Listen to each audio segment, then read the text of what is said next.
Vamos aqui à nossa quarta aula, Biologia, frente C. Hoje vai ser sobre evolução. Hoje vai ser sobre mecanismos da evolução, seleção natural, deriva genética e fluxo gênico. Também vai ter sobre o isolamento geográfico, que é, assim, as coisas que criam as espécies, né? Os mecanismos que dão a origem das espécies, assim como o grande Darwin falava. Vamos começar. Ué, afinal, o que é evolução?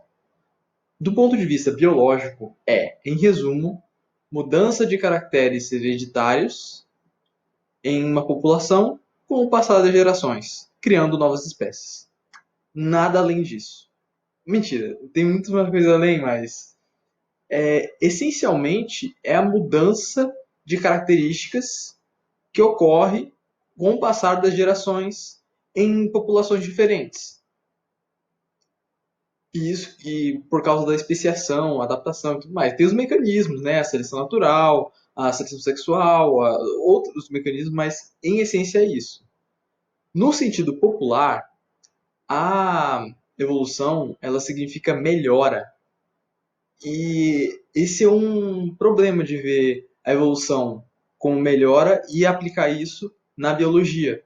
Porque, assim, é normal, né? Falar, agora eu sou uma pessoa evoluída, agora eu sou melhor do que era antes. Beleza? Só que quando se trata de biologia, da evolução biológica, ou melhor, da evolução geológica e molecular, biológica, que engloba tudo,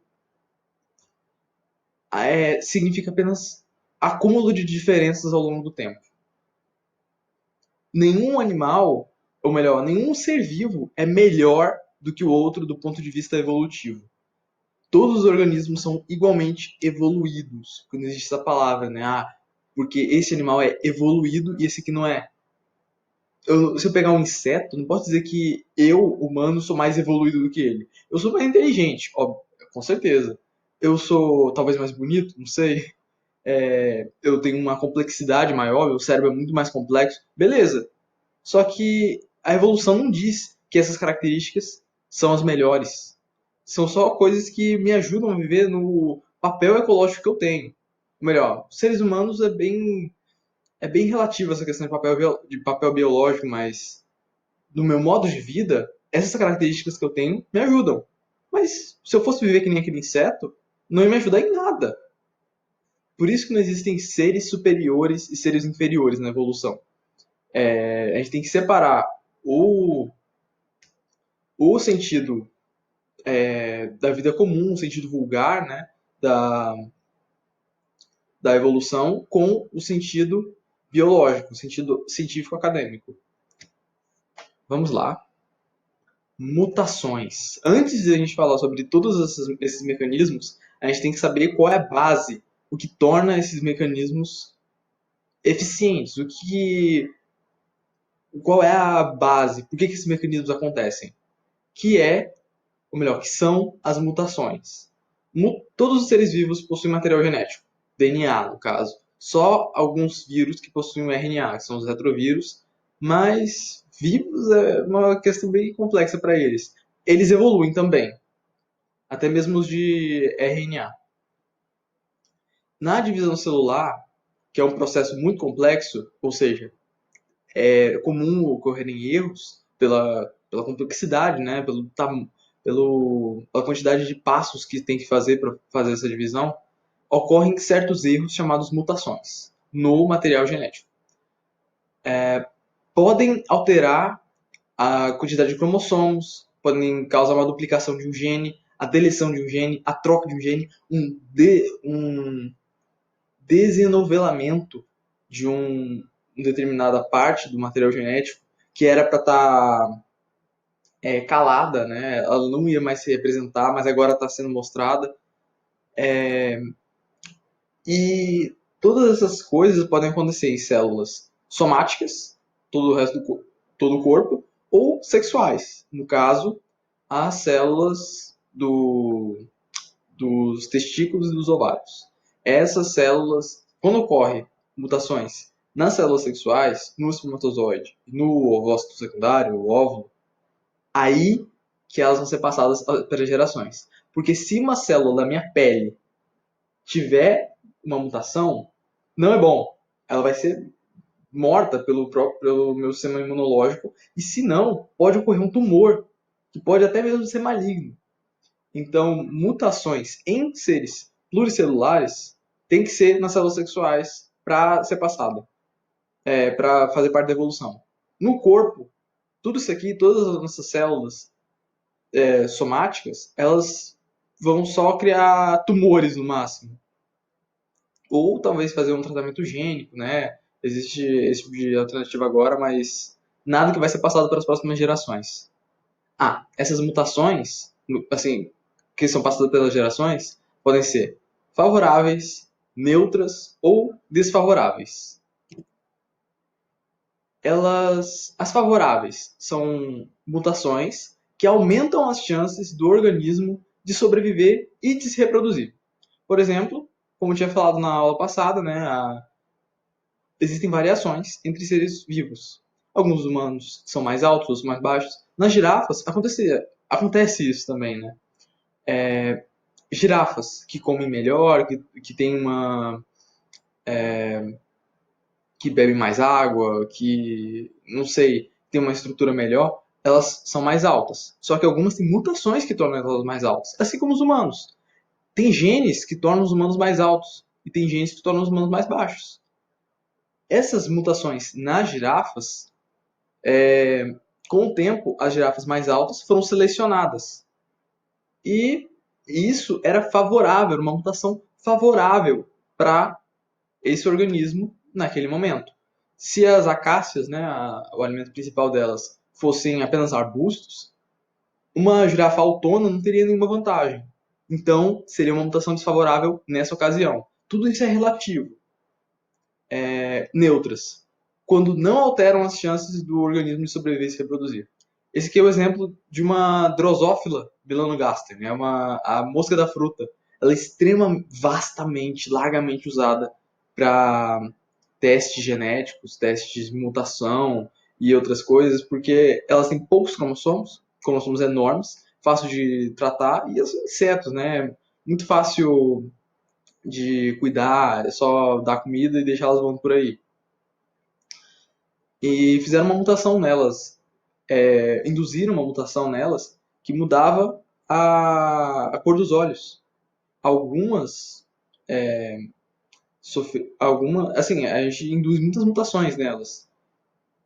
E inclusive tem uma mutação que faz os genes do tórax dela se duplicar.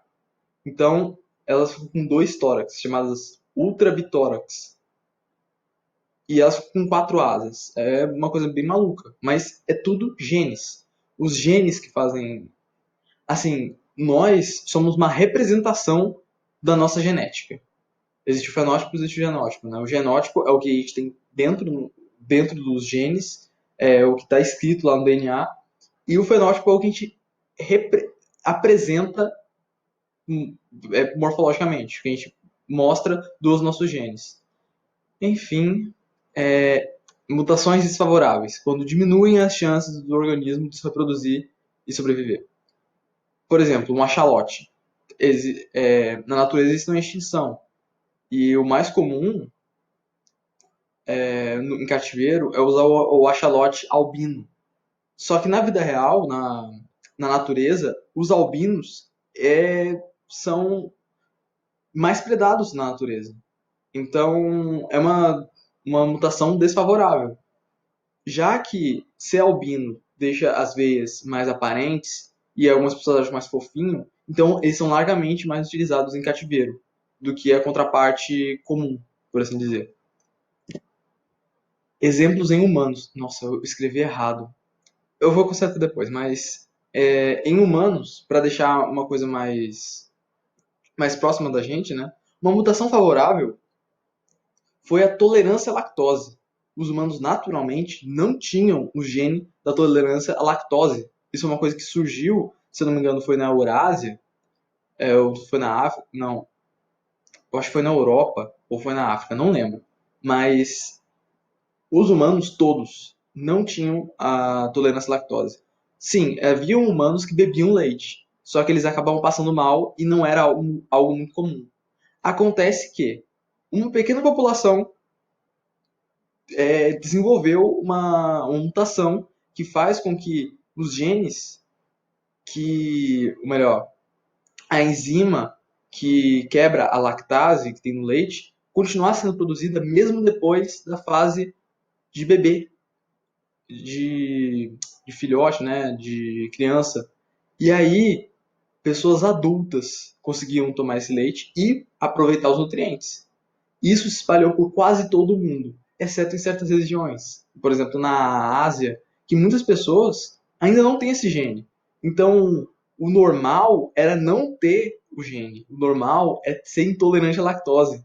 Por isso que ainda tem muitas pessoas no mundo, na verdade a maioria das pessoas no mundo tem um pouquinho de intolerância ainda. Um exemplo de mutação neutra, orelhas lobadas.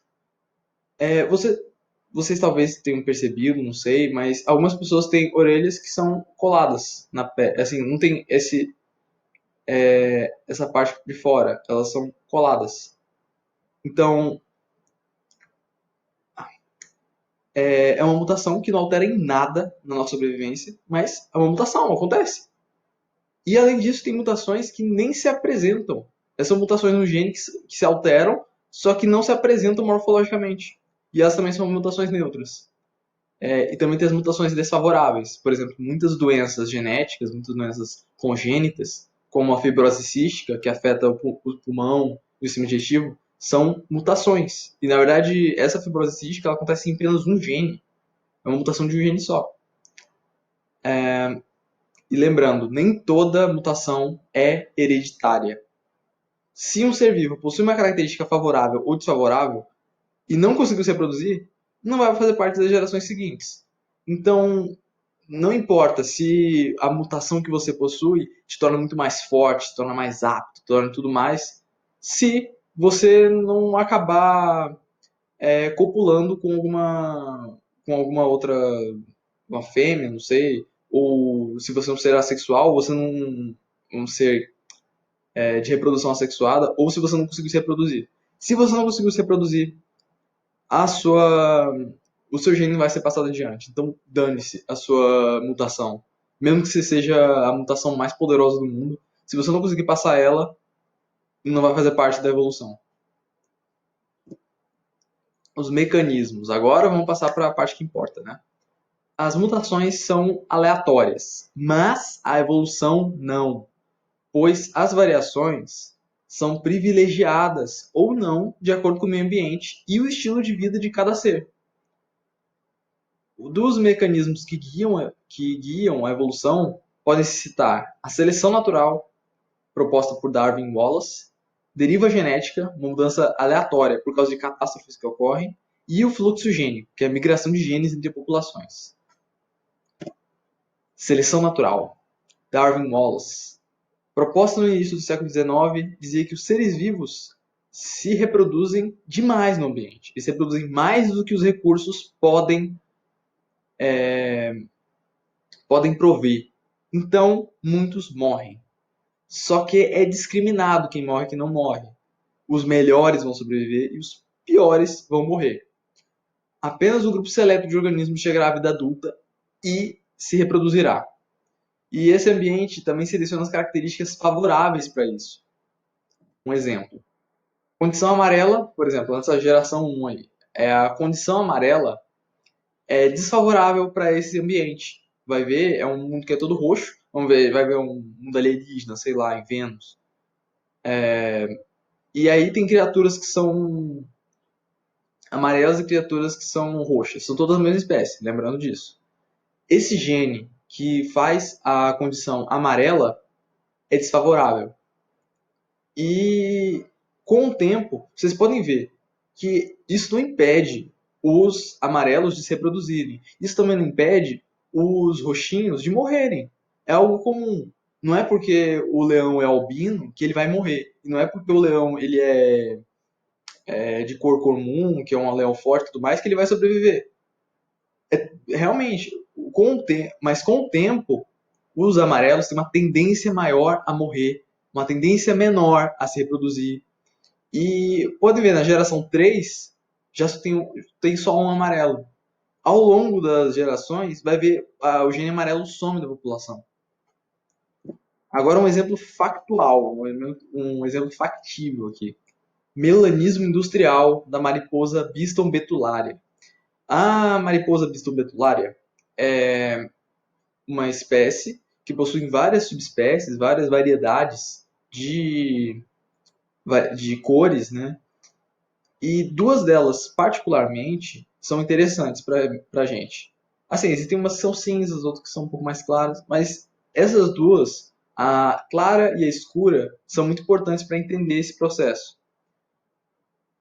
Aqui só o exemplo visual. Essa mariposa vive em regiões temperadas do hemisfério norte. Todo o hemisfério norte, Estados Unidos, Europa, Ásia. Sua coloração comum é clara, mas existe uma variedade meio rara que é a de cor escura. No século XIX, no começo da industrialização, da segunda revolução industrial, né, na Inglaterra, lá começou a se soltar fuligem por parte das indústrias e ela matava os líquens que ficavam nas árvores e também cobria de fuligem as árvores e tornava uma cor mais escura. Antes da industrialização, a cor mais comum era clara. Só que depois, poucos anos depois, a variedade preta se tornou a mais comum. Depois que as árvores começaram a ter a coloração comum, né, com os líquens começaram a voltar, a industrialização foi mais de uma forma contida, as claras voltaram a ser as mais numerosas. A explicação mais aceita é que os predadores das mariposas, no caso dos pássaros, capturavam predominantemente os insetos que, não, que eram escuros. Por exemplo, no pré-industrial, né, pegavam só os pretinhos. Também pegavam os brancos. E nem sempre pegavam os pretinhos. Só que a gente tinha uma tendência maior a pegar os pretos. Com a industrialização, com a fuligem, com a morte dos líquens, as brancas começaram a se destacar no ambiente. E as pretas começaram a se camuflar melhor. E os passarinhos ficaram pegando predominantemente as claras. Mas por que eu não estou falando isso aconteceu porque todas elas morreram? Não, é tudo tendência. Porque se os passarinhos tivessem comido só as pretas no começo, não teriam pretas depois para se camuflar no ambiente. E se elas comessem. Assim, é tudo uma questão gradual. E também as duas variedades ainda existem hoje. Na verdade, existem muitas variedades hoje, né? Aqui. Seleção sexual também também tem um papel importante nisso. Geralmente ela influencia a morfologia dos machos, mas também pode influenciar das fêmeas. Por exemplo, uma pavoa prefere os machos com os maiores e mais coloridos leques na cauda, mesmo que isso dificulte a sobrevivência deles, porque os pavões eles voam, não voam tão bem assim, justamente por causa dessa cauda comprida que é pesada e que altera toda a aerodinâmica do animal. Então eles não conseguem voar direito por causa da cauda. Só que não importa se eles vão voar melhor ou pior, porque as fêmeas, no final de tudo, vão escolher os que têm as maiores caudas, os maiores leques. A evolução, ela diz respeito não só àqueles que são mais aptos a sobreviver, mas os mais aptos a se reproduzir. Se o macho ele tem uma desvantagem, né, em voar por causa da cauda, isso é compensado pelo fato que ele vai se reproduzir mais. Mesma coisa de alguns leões, que as fêmeas elas preferem os leões com a juba mais escura. Só que quanto mais escuro, mais incidência solar, mais aquecimento. Então os leões que têm uma juba mais escura, uma juba maior, acabam se aquecendo mais, eles superaquecem. assim, eles vão ter uma dificuldade um pouco maior em relação a outros leões com uma juba menor e menos escura. Só que as fêmeas vão preferir os outros. Então não adianta você ser mais apto se você não consegue se reproduzir. Isolamento geográfico. Isso aqui faz parte também de outro mecanismo da evolução, que é quando uma população é separada e é impedida de se encontrar com a outra população ao longo das gerações. E, e por elas estarem separadas, vai acontecer o processo de anagênese. O que é anagênese? É quando uma população, com o tempo, vai se alterando. Por exemplo, vamos falar sobre as línguas, né? O português, no passado, era um. Hoje é outro completamente diferente. As palavras vão se alterando. E muitas vezes não é por causa de influência externa. Muitas vezes não é porque a gente pegou uma palavra do inglês, pegou uma palavra do espanhol. É natural. Com o tempo acontece isso. É a mesma coisa das mutações. Elas acontecem aleatoriamente. Só que se não tiver uma conexão entre as duas populações, elas vão se separar aleatoriamente e vão criar duas espécies diferentes. E quando uma espécie é menor, ou melhor, quando dessa separação de uma população, uma população é menor do que a outra, aqui vai acontecer mudanças muito mais radicais do que aqui. Vamos mostrar um exemplo. Existe uma ligeira diferença entre as populações de besouros aqui. Tem os besouros, eles eram todos verdes. Tinha uma minoria que era marrom. Só que, com o tempo, essa, essa mutação marrom se espalhou apenas na população pequena que tinha esse gene mutante. A outra, que não tinha esse gene, não vai representar essa característica. E talvez ela tenha outro gene que vai se espalhar naquela população. Quando essa barreira geográfica natural, que pode ser um suerguimento de terra, pode ser um rio, pode ser, sei lá, uma migração, né? Alguns se separaram, desmatamento, qualquer coisa. Essa barreira natural, se ela deixar de existir, se eles continuarem, se essas duas populações se encontrarem de novo, agora vão ser espécies diferentes. Ou subespécies, e nesse caso vai acontecer de novo, vai ocorrer de novo o cruzamento, um cruzamento entre elas. Deriva genética. Quando uma catástrofe ocorre e muitos seres vivos acabam morrendo, os indivíduos que sobraram vão repovoar, só que agora uma carga genética diferente da população que tinha no passado.